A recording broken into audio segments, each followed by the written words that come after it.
Kaixo artistak. Beno, pinudi batean gaude, eta agian baten bat, fijatu da, pinu batzuetan, adibidez, pinu hortan, ea kameran ondo ikusten den, agian pizka bat ikusten da, ez nago ziur, ze hemendik askoz gehiago ez ditut topatzen, baina pinu horietan bola txuri batzuk daude. Eta zer dira bola txuri horiek? Bada animalia txiki hauek, nola deitzen dira badakizue? Hau prozesionaria deitzen da. Uste dut izen bat ere euskaraz daukatela, baina nik aspaldiko partez ez dudan ez entzun, enaiz gogoratzen. Baina bere logika dauka, ezta? Zer da prozesioa? Prozesioa da jendea elkarrekin, bai, ilara batean doanean, ezta? Eta bitu haiek nola doazen. Orduan zer, logikoa izango da haiek horrela joatea, eta izen hori izatea dinot. Bai, ezta? Bueno, hortxe duzue. Espero dut honekin zuok pizka bat ikasi izana.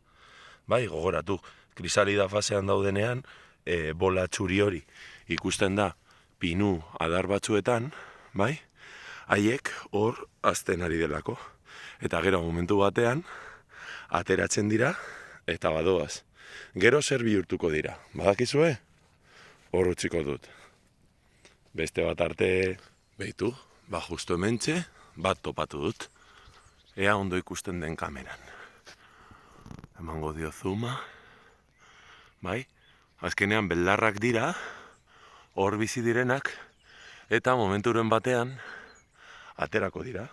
Bai, aterako dira nondik, behitu.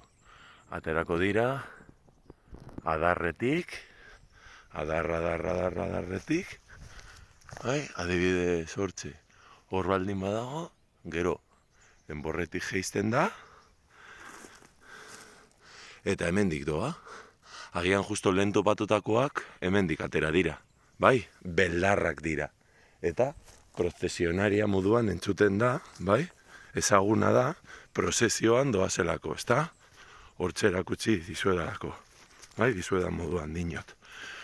Hortxe, ezta, behitu, hor dago, ze kurioso, ezta, krisalida fasean, ezta, bai, beste bat arte